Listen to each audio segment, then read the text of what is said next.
같아 산산 이전 화까지는 아시아의 민족들이 어떤 과정을 거쳐 각각 불가리아와 헝가리에 정착했는지 알아보았습니다. 이후 이 국가들은 창업 초기에 유라시아를 건너온 동력을 그대로 이어가면서 제국의 전성기를 맞이하죠. 어쩌면 국가와 민족의 정체성에 있어 DNA보다 더 진한 것은 성공의 기억과 그 과정에서 만들어진 다양한 시스템과 규칙일 것입니다. 혹은 가끔 쓰디쓴 암흑기와 패배를 어떻게 극복했는지도 중요하죠. 이번 화에서는 우리가 아는 불가리아, 헝가리, 루마니아의 정체성을 이룬 핵심 사건과 인물을 알아보고 어떤 시조를 모시는지 확인해 보겠습니다. 1396년부터 무려 500년씩이나 불가리아는 오스만의 통치를 받게 됩니다. 이 시기에 불가리아 귀족들은 많이 제거당하고 지금도 불가리아인은 이 시기를 최악의 암흑시대로 여기는데요. 그러나 1878년 불가리아는 격렬한 저항을 펼쳤고 러시아의 도움으로 독립에 성공합니다. 독립의 과정에는 오스만을 무너뜨리려는 러시아의 정치적 목적도 있었지만 그 전후의 불가리아의 행보를 보면 러시아가 부담스러워할 정도로 큰 민족주의가 있었는데요. 무려 500년의 오스만 지배 속에서도 이런 자부심을 가진 배경은 무엇이었을까요? 그것은 중세 불가리아의 매우 찬란했던 전성기와 연관이 많습니다. 681년 아스파르후가 건국한 불가리아는 8세기경엔 유럽에서 가장 강력한 국가가 됩니다. 이데칸 테르벨은 동로마 황제를 복위시키며 부황제까지 올랐으며 14대 칸 쿠룸은 811년 동로마를 대파하고 동로마 황제의 머리에 은을 도금해 술잔으로 사용하기까지 합니다. 그리고 이 영광의 역사는 마다라 기수상에 새겨집니다. 불가리아 북동쪽 마다라 마을에는 지면 23m 높이에 위치한 100m 절벽에 기수의 조각이 매우 독특한 형태로 부조되어 있는데 테르벨부터 크룸까지 본인의 성과를 업데이트해 놓았죠.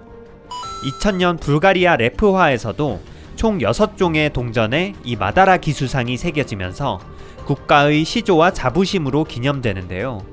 여기서 등자, 후광, 새는 새로운 지도층 취르크계의 전통이고 인물들이 우측을 향하는 것과 사자는 지난편에 말씀드린 불가리아의 토착민, 트라키아의 상징이기에 두 세력의 융합이 느껴집니다. 그런데 지금 불가리아의 대부분은 불가리아 제국 초기 피지배에 가까웠던 슬라브인이 차지하는데 왜 티르크계 군주들의 업적을 기릴까요?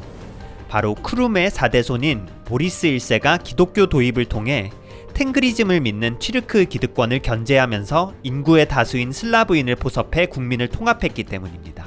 똑똑한 보리스 1세는 협상왕의 면모를 보이며 동로마 정교회와 서로마 가톨릭 중에 적절히 사이드를 바꾸며 최고의 이득을 얻는데요. 최초 동로마의 압박으로 정교회를 도입하지만 보리스는 예전 유라시아 초원 스타일 그대로 민중과 불가르 전통의식을 치르고 싶었죠. 동로마 정교회 총대주교가 이를 불허하자 보리스 1세는 잠시 가톨릭 국가를 선언합니다. 870년 보리스 1세는 교황에게 불가리아만의 가톨릭 총대주교 자리를 요청하나 이번에는 교황에 거절당하죠. 그러자 그는 바로 동로마에 사신을 보내 불가리아 정교회 대주교 자리를 받아냅니다. 그리고 이 사건이 지금까지도 불가리아인의 83%가 불가리아 정교도가 된 역사적 배경이죠. 그리고 불가리아인의 또 다른 자부심은 바로 문자입니다. 보리스 1세가 최초로 슬라브어를 표기할 수 있는 키릴 문자를 도입하는데 이후 당시 불가리아의 속국이었던 세르비아도 자연스럽게 키릴 문자를 도입하며 현재까지 크로아티아, 슬로베니아를 제외한 구유고 연방국가에서 키릴 문자를 쓰게 되죠. 여기에 러시아 및 중앙아시아까지 포함해 전세계적으로 2억 5천의 인구가 키릴 문자를 사용 중인데 그 원조가 바로 불가리아입니다. 사실 보리스가 들여온 키릴 문자는 그 한 세대 전 동로마 선교사 키릴로스 형제가 슬라브인 선교 목적으로 만들었습니다. 슬라브어에는 몇 가지 특이한 발음이 있었는데 로마 알파벳으로는 담을 수가 없었죠. 형제는 슬라브어를 로마 알파벳에 억지로 맞추는 것보다 완전히 새로 문자를 만들어야 슬라브 민중들의 언어와 최적화 가능함을 깨닫습니다. 이에 그리스 필기체와 히브리어 등을 참고해 슬라브 언중에게 친화적인 글라골 문자를 창안.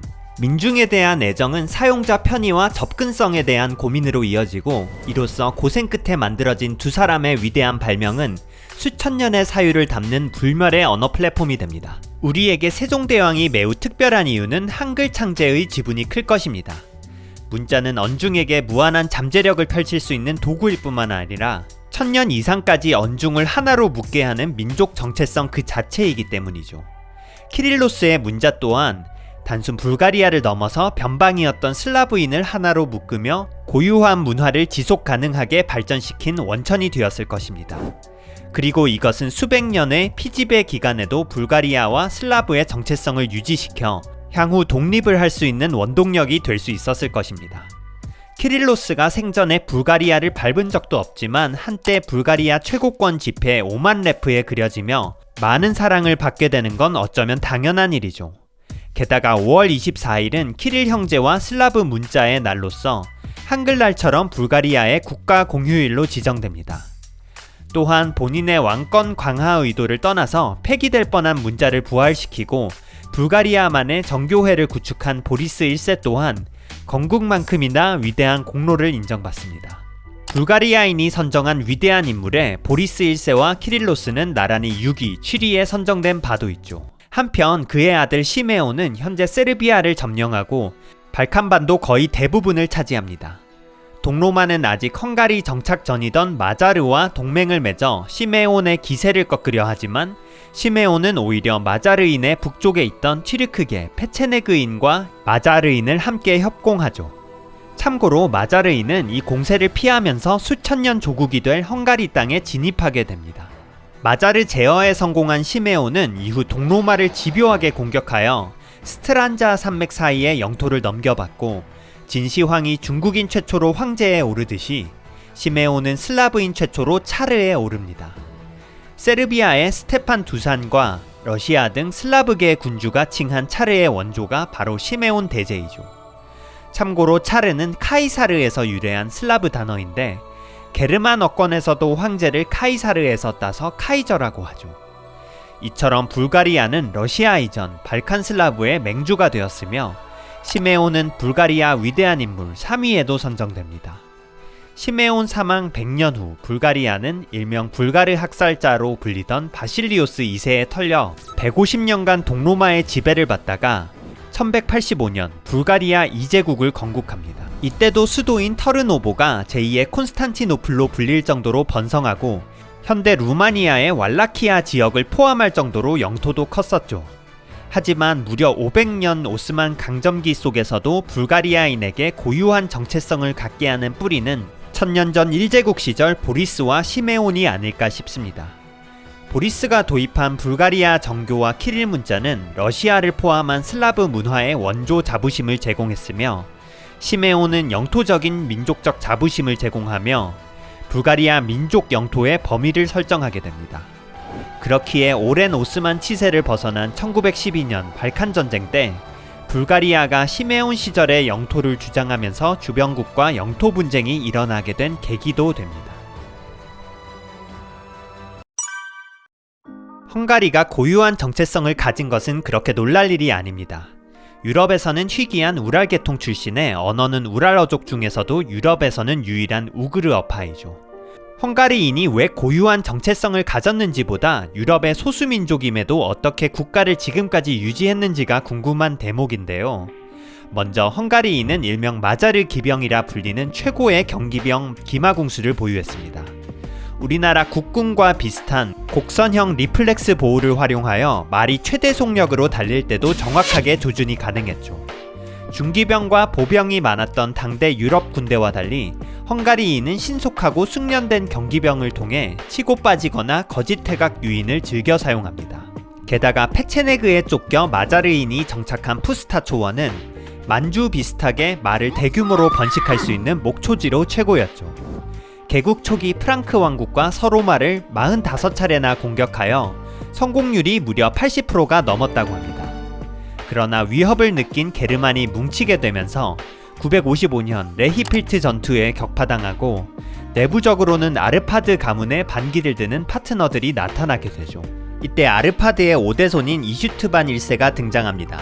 그는 기독교를 국교로 만들며 민족을 통합하고 독립을 노리던 외삼촌과 파트너들을 차례차례 진압하는데요. 현재 루마니아 지역인 트란실베니아는 아르파드가 아닌 테테니 가문이 얻은 땅으로 테테니의 손자 줄러가 지배하고 있었는데 이슈투바는 줄러의 항복을 받아내며 트란실베니아까지 차지하죠. 이슈투바는 1997년부터 헝가리에서 두 번째로 높은 권종인 1만 포린트에 들어가게 되며 19세기에는 그를 기리기 위한 성 이슈투반 대성당이 부다페스트에 만들어집니다. 한편 서기 1000년 이슈투바는 왕으로 대관식을 하면서 헝가리 공국에서 헝가리 왕국으로 찬란한 첫 시작을 알립니다. 이 대관식에서 쓰인 것이 그 유명한 성 이슈투반의 왕관. 이 왕관은 그 이후 마치 중국의 옥새와 같이 어떤 세력이든 헝가리를 차지한 패자의 상징으로 자리매김하게 되죠. 왕관 내부는 그리스 양식과 라틴 양식 두 개의 부분으로 크게 나뉘어져 있고 예수 및 여러 성인들을 새겼으며 시대에 따라 추가 부속물들이 DLC처럼 붙여집니다. 정수리 쪽 십자가가 실수 때문인지 기울여져 있는 게 특징인데 왕관의 상징성 덕분에 이 유니크한 십자가는 오헝제국의 국기뿐만 아니라 헝가리 국장에도 그대로 반영. 현재 수도 부다페스트의 국회의사당에 소장 중이며 헝가리뿐만 아니라 슬로바키아, 우크라이나에도 복제품이 있을 정도로 동유럽의 큰 상징이 됩니다. 하지만 13세기 잘 나가던 헝가리를 대혼란에 빠뜨린 이방인이 있었으니 그것은 바로 몽골 제국. 1242년 바투와 수부타이에 의해 헝가리는 말살 직전까지 갑니다. 오고타이 칸의 죽음 때문인지 갑자기 몽골이 퇴각했을 때 헝가리에는 이미 아르파드 왕조가 끊기고 귀족 간의 분란이 계속되었는데요. 이때 나폴리 출신의 카로이가 모든 분란을 해결하고 왕위에 오르게 됩니다. 수많은 헝가리인 정복군주 대신 카로이가 97년판 200포린트 지폐에 새겨진 이유는 국가 분열 시 최고의 중재자였으며 금관 개발로 헝가리를 최대 금 생산국으로 만들고 헝가리 최초의 금화를 주조한 상징성도 있었기 때문이죠. 아들 러요시는 폴란드의 왕까지 겸하고 발칸 전역은 물론 나폴리, 리투아니아까지도 공세를 가해 헝가리 최대 영토를 차지하게 되죠. 한편 15세기에는 오스만이 무섭게 헝가리를 밀고 들어옵니다. 그런데 다시 무정부 상태에 빠졌던 헝가리에 왈라키아 출신 후녀디 야노시라는 지휘관이 나타나서 당대 최강인 오스만과 일진일퇴를 펼치는 이변을 일으킵니다. 그리고 후녀디 야노시의 아들 마차시 1세는 16살의 왕이 되며 이 빡신 시대에서도 헝가리의 전성기를 맞이하게 합니다. 검은 군대라는 용병대를 통해 오스만을 격파하고 보스니아, 보헤미아, 오스트리아 등을 성공적으로 공략하죠. 영토적으로는 러요시 때보다는 작지만 마차시 1세가 헝가리 1000포린트의 모델이 된 것은 헝가리의 르네상스를 일으켜 문화부흥을 일으켰기 때문일 것입니다. 러요시가 헝가리에만 치중했다면 마차시 1세는 현재 슬로바키아 수도 브라티슬라바에 대학교와 성을 만들기도 했습니다. 게다가 마차시는 현재 루마니아 영토인 트란실바니아 출신이기에 슬로바키아와 루마니아 모두에서 존경받는 인물로 꼽히죠. 이후 헝가리는 오스만과 합스부르크의 통치를 수백 년간 받지만 강력했던 마자르인의 전투력을 기반으로 위기 속에서 항상 나타나는 국가 통합의 왕들을 통해 몇 번이나 부활한 역사가 있었기에 외딴 마자르인만의 정체성을 유지할 수 있었습니다. 현재 발칸에서 가장 큰 국가는 루마니아입니다. 헝가리와 불가리아를 합친 면적보다도 크죠. 로마인의 후손이라는 국명과 이미지가 있지만 재미있는 건 로마인 이주 이후 2000년간 오리지널 로마 제국이나 서로마 제국과 별로 인연 없이 살았으며 헝가리나 불가리아처럼 큰 제국이 있었던 것도 아닙니다. 다만 오스만 제국 시대에 혜성처럼 나타난 로컬 영웅들의 삼국지가 펼쳐진 땅이죠. 실제로 서로 다른 세 지역의 역학관계가 루마니아 역사를 이루고 있는데요. 헝가리와 접하는 서쪽의 트란실바니아, 불가리아와 접하는 남쪽의 왈라키아, 그리고 우크라이나와 접하는 동쪽의 몰다비아가 바로 그 세 지역이죠. 먼저 트란실바니아는 이슈트반 때 헝가리에 편입되는데 수도와 멀었기에 1111년부터 자치권이 주어지며 헝가리는 세케이인들을 국경 수비군으로 배치합니다. 이후 헝가리 21대 국왕 안드러시 2세는 게르만인을 이주시켜 개발에 힘쓰는데요. 인구가 적은 동유럽의 게르만인을 정착시키고자 하는 이른바 동방식민운동 중 하나로서 현재 루마니아, 헝가리에 많은 독일계 혈통이 있는 이유입니다. 특히 트란실바니아 독일인은 수백 년간 트란실바니아의 지배계급으로 존재하는데요. 한편 왈라키아, 몰다비아는 헝가리 영토였긴 했지만 헝가리 입장에서 카르파티아 산맥 밖에 있었습니다. 이 지역들은 여전히 로마 시대 이후 민중 라틴어를 쓰는 주민들이 독일계, 헝가리계 지배층의 소작농으로 있었으며 점점 인구가 커지고 있었는데요. 몽골 및 귀족 분열로 약해진 헝가리로부터 1330년에는 왈라키아 공국이, 1359년에는 몰다비아 공국이 독립하죠. 그러나 100년 정도의 짧은 치세 이후에 최강 오스만의 침략을 받게 되는데요. 이때 몰다비아 공국의 군주 슈테판 3세는 오스만의 침공을 2번이나 막았으며 내정면에서도 많은 업적을 남깁니다. 이런 측면에서 각 공국들의 창업 군주보다도 루마니아, 몰도바의 정체성을 드높인 인물로 추앙받습니다. 위대한 루마니아인 1위로 선정되기도 하며 루마니아 국가에서도 등장하죠. 그리고 몰도바 레우 지페 전권에도 그가 있습니다. 또한 당시 왈라키아 공 블라드 3세는 오스만의 정복자 메흐메트 2세에 맞서 싸웁니다. 꼬챙이 처형과 흑사병 생화학 투석기 사용 등 그에게는 잔혹한 면도 있었지만 루마니아인과 루마니아 정교회의 수호자로서 오스만을 상대했다는 평가를 받으며 블라드 3세는 무려 루마니아 존경인물 12위에 올라 있습니다.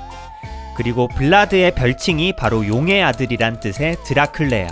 영국 작가 브람 스토커가 1897년 공포소설인 드라큘라에서 이 이름을 차용한 덕분에 루마니아는 세계적인 관광지가 되어버립니다. 하나 재미있는 것은 소설 속 드라큘라 백작의 소속은 블라드의 왈라키아가 아닌 트란실바니아로 바뀌어 있죠. 처음에 루마니아는 국가 영웅인 블라드의 악마화를 우려했으나 장범준의 여수 밤바다처럼 스토커의 드라큘라가 엄청난 인파를 이끌었기에 관광 상품으로 매우 잘 활용하고 있습니다. 그런데 왜 하필 루마니아 인물을 모델로 썼을까요? 당대 유행하던 뱀파이어 자체가 동유럽 신화 기반이었는데요. 신화 속 루마니아의 스트리고이, 세르비아의 밤피르는 사람의 피를 흡수해서 생명력을 얻고 동물 변신 혹은 클로킹이 가능한 특징이 있었죠. 여전히 이런 미신이 남아있는지 1989년 루마니아의 독재자 차우세스크가 총살당했을 때 그가 흡혈귀로 재탄생하지 않도록 사람들이 관저에 마늘을 뿌렸다는 이야기도 있습니다.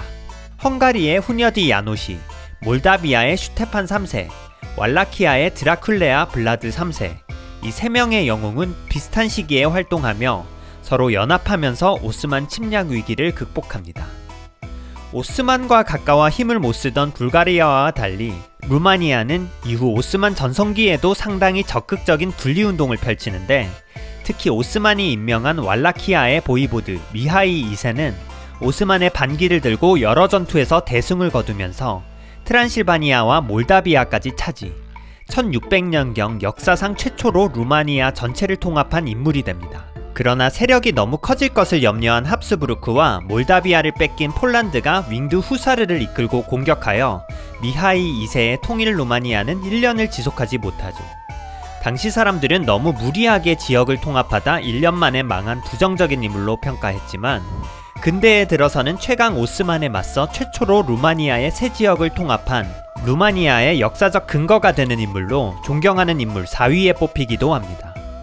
루마니아의 수많은 지역, 거리, 학교, 국가 훈장에는 미하이 2세의 이름을 딴 경우가 많으며 그를 기리는 승마 동상과 오벨리스크, 영화도 만들어지게 되죠. 이처럼 루마니아인은 지배층인 헝가리인과 게르만인 사이에서 처음에는 소작농과 농노 역할을 했지만 노동 집약적인 농경의 특징상 점점 인구를 늘려가면서 중세 이후 발칸의 커다란 인구 집단이 됩니다. 그리고 오스만 시대에 헝가리와 불가리아가 약해진 틈을 타서 루마니아만의 정체성을 형성할 몇 가지 기회가 생기게 되죠.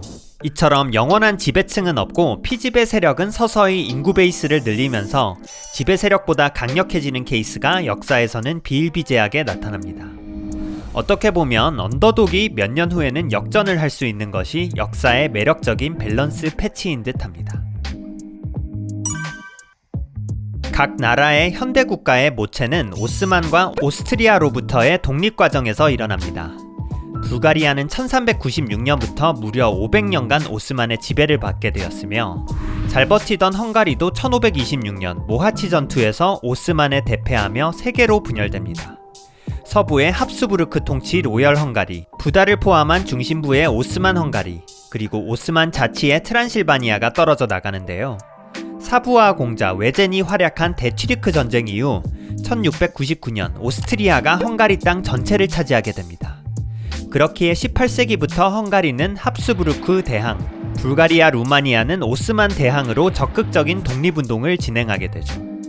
헝가리의 경우 트란실바니아의 대공 라코치 페렌츠 2세가 1703년 합스부르크의 반발에 민족 반란을 주도합니다. 오스트리아에게 손쉽게 진압되긴 하지만 헝가리의 오랜 독립 움직임의 스타트를 끄는 의미로 페렌체는 1940년부터 모든 헝가리 집회에 개근하고 영웅광장에도 동상으로 만들어집니다. 19세기 초에도 프랑스 혁명과 나폴레옹의 영향으로 1848년 헝가리 혁명이 일어납니다. 이 또한 오스트리아에게 쉽게 진압되지만 주변국인 이탈리아와 독일이 오스트리아와의 교전 속에 승리하며 통일국가를 만들게 되는 사건이 발생하죠. 얼마 전까지만 해도 고자세였던 합스부르크는 오스트리아의 모든 영토를 뺏기기 전에 헝가리를 잡아야 했습니다. 그렇기에 1867년 헝가리는 합스부르크 가문 휘하 왕국 중 하나에서 오스트리아 헝가리 제국으로 격상됩니다.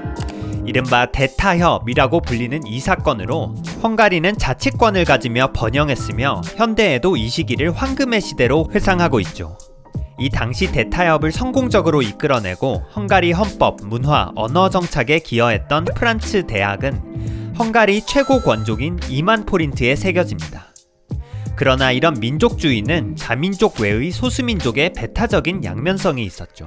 특히 상헝가리로 불렸던 슬로바키아의 슬라브인과 우크라이나 지역의 우크라이나인, 루신인 등에게 마자르화 정책을 통해 독자 언어, 문화를 탄압했기에 이 지역 주민과 감정이 좋지 못하게 되었는데요. 당시 헝가리의 오랜 영토였던 트란실바니아 또한 루마니아인이 농노로서 인구 다수를 차지하게 되면서 마자르 동화 정책에 의해 많은 탄압을 받습니다. 루마니아인은 민중 라틴어를 사용하고 정교를 믿었기에 가톨릭인 헝가리와는 문화적으로 너무 이질적이었죠. 이것이 향후 1918년 헝가리가 트란실바니아를 루마니아에게 뺏기는 단초가 됩니다. 민족주의는 수백 년의 공백 속에서도 국가를 다시 뭉치게 할 수 있는 환상적인 장치이지만 장기적으로 한 사회가 진보하면 많은 노동력을 다른 민족에게 맡길 수밖에 없는데 이 경우에는 오히려 영토를 뺏기게 되는 양날의 검이 될 수 있다는 것을 보여주죠. 한편 왈라키아와 몰다비아 또한 1848년 혁명 및 독일 이탈리아의 통일에 영향을 받고 1859년 크림 전쟁 이후 동군연합을 이루며 1862년 루마니아 공국을 성립합니다. 그런데 통합 루마니아의 초대 공작인 이오안 쿠잡 이상으로 최근 루마니아에서 존경받는 인물이 있습니다. 당시 산속에서 트란실바니아의 루마니아 농민들을 결집시키고 헝가리와 맞서 싸웠던 산속의 작은 왕자 아브람 이안쿠. 그는 말년에 오스트리아의 통제 속에 초라하게 죽어갔지만 90년대 초중반 루마니아 5천 레우 화폐에도 들어갔으며 3도시인 클루지나 포카에는 아브람 이안쿠 공항까지 생기게 됩니다. 한편 불가리아에서도 오스만이 약해지던 19세기에 바실 레프스키라는 지도자가 나타나 해방을 주도합니다. 그는 프랑스 혁명과 자유주의 사상을 바탕으로 1870년 불가리아 임시정부를 선포하고 비밀 조직을 수립하지만 3년 후 오스만에 체포되어 교수형을 당합니다. 하지만 그의 정신이 계속 이어져 1878년 불가리아 공국이 만들어질 수 있었죠. 바실 레프스키는 위대한 불가리아인 1위에 선정된 바 있으며 90년대 불가리아 화폐 1000레바에도 그려지게 되죠. 불가리아 최고 명문 축구구단 및 국립경기장 이름 또한 그를 따서 명명이 됩니다. 라코치 페렌츠, 이안쿠, 레프스키는 모두 개인의 힘으로 제국과 싸우는 힘든 도전 속에서 비참한 말로를 맞이했지만 사후에는 현대 국가의 국부보다도 더 영원한 생명력을 갖게 됩니다. 본인의 희생으로 말미암아 헝가리, 루마니아, 불가리아가 국가로서 독립할 수 있는 새로운 시대의 씨앗이 되었기 때문 아닐까요? 1차 발칸 전쟁을 통해 오스만을 깨부순 발칸 국가들은 불가리아의 팽창주의적 행보에 반기를 들며 1913년 2차 발칸 전쟁을 일으킵니다. 불가리아는 패전으로 도브루자 지역을 루마니아에, 마케도니아 지방을 세르비아에 내주었죠. 영토를 뺏긴 반감으로 1차 대전 때 불가리아는 독일 5형제국과 함께 동맹국에 서게 됩니다. 반면 루마니아와 유고는 영국, 프랑스, 러시아의 연합국 참전, 1918년 동맹국이 패배하자 헝가리는 1920년 트리아농 조약으로 무려 국토의 72% 및 인구의 64%를 잃게 됩니다. 트란실바니아는 루마니아에 넘겨졌으며 다른 영토는 체코슬로바키아와 유고왕국으로 이양. 이로 인해 헝가리는 남한보다 영토가 작게 됩니다. 트리아농 조약은 최근에 다시 주목받고 있는데 2020년 루마니아는 조약 체결일을 공휴일로 지정한 반면 아직도 헝가리는 큰 불만을 가지며 최근 헝가리 총리와 장관이 영토 뺏기기 전 대헝가리 지도를 꾸준히 언급하거나 노출시키고 있죠. 한편 2차 세계대전 이후 스탈린의 소련은 1944년 대다수 동유럽 국가를 위성국으로 만들며 러시아의 오랜 열망을 실현시키죠. 이로써 헝가리, 루마니아, 불가리아에도 사회주의 인민공화국이 수립합니다. 그리고 이 과정에서 루마니아는 예전 몰다비아 동부인 현재 몰도바 땅을 1944년 소련에게 빼앗기는데 이로써 몰도바는 위성국이 아닌 소련의 구성국이 되어버립니다. 사실상 루마니아, 몰도바는 문화가 거의 비슷하며 몰도바는 2013년 아예 자국의 언어를 몰도바어가 아닌 루마니아어로 부르기로 결정할 정도로 서로 언어는 완전히 같습니다. 최근에도 지속적으로 통합 논의가 이루어지고 있죠. 이런 전쟁의 소용돌이 속에서 각 국가에서 엄청난 예술가들도 나타납니다. 특히 헝가리는 오스트리아의 영향을 받아서 엄청난 음악가를 배출하는데 혁신적인 주법을 도입하며 지금까지도 피아노 전공생들을 절망에 빠뜨리는 피아노의 왕 프란츠 리스트가 헝가리계입니다. 특히 헝가리 광시곡은 헝가리 집시 음악의 선율이 느껴지기도 하죠. 현재 부다페스트의 국제공항은 리스트 공항으로 명명되어 있습니다. 좀 더 헝가리 민속음악을 접목시킨 음악을 듣고 싶으시다면 20세기까지 활약한 바르토크와 리게티가 있습니다. 그들은 헝가리뿐만 아니라 세계 각지의 민요를 수집하여 세계 음악의 지평을 크게 연 현대음악의 거장이기도 하죠. 이에 비해 루마니아에서는 뛰어난 공학자들을 배출하는데 아우렐 블라이쿠는 경량구조 및 엔진 배치 등 현대의 항공기술에 많은 영향을 끼친 항공기를 선보였으며 헨리 코안다는 유체가 공면에 접촉해 흐를 때 직진이 아닌 공류를 따라서 흐른다는 코안다 효과를 정의합니다. 그의 주 관심사는 비행기 제트 엔진이었지만 현대인에게는 다른 의미로 커다란 편리함을 제공하고 있죠. 바로 다이슨 선풍기와 에어랩이 코안다 효과를 응용한 것입니다. 블라이크와 코안다는 모두 루마니아의 공항 이름으로 명명되죠. 한편 루마니아 시인 미하이 에미네스쿠와 불가리아의 작가 알레코 콘스탄티노프는 19세기 말 강력한 영향력을 끼친 문인으로서 각 국가의 최고 권종 지폐에 새겨지게 됩니다. 한편 1989년 동유럽 거의 모든 국가에서는 소련에 반대하는 일련의 혁명이 도미노처럼 펼쳐지면서 헝가리, 불가리아, 루마니아는 1990년 공산정권이 붕괴되고 현재의 민주주의 국가가 됩니다. 참고로 현재 러시아에 대한 감정은 서로 갈리는데요. 같은 정교회인 불가리아와 세르비아는 친러 성향이 있으며 가톨릭 국가인 헝가리는 반러 감정이 있습니다. 루마니아는 정교회임에도 불구하고 유럽의 영향을 받아서 전통적으로 러시아와 사이가 좋지 않죠. 참고로 루마니아는 과거 영토 문제로 헝가리와도 험악한 관계이며 불가리아와도 사이가 좋지 못합니다. 특히 루마니아는 20세기 차우세스쿠 정권 때 트란실바니아 내 헝가리 언어와 문화를 탄압하고 헝가리 지배 이전의 다키아 왕국과 로마 지배 시절을 진정한 루마니아의 역사로 강조합니다. 심지어 차우세스쿠는 독재자의 특징답게 본인을 다키아 왕 부레비스타의 직계 후손임을 주장하기도 하죠. 다만 과거 라이벌이었던 헝가리와 불가리아는 현재 국경이 닿지 않아서 그런지 꽤 우호적인 편입니다. 이처럼 수천 년 전 동유럽에 정착한 아시아 유목민의 후예 그리고 로마 주민의 후예들은 유럽과 아시아의 접경지대에서 다양한 민족과 언어, 종교 간의 엄청난 역학 속에 매우 치열하게 역사를 이어나갔습니다.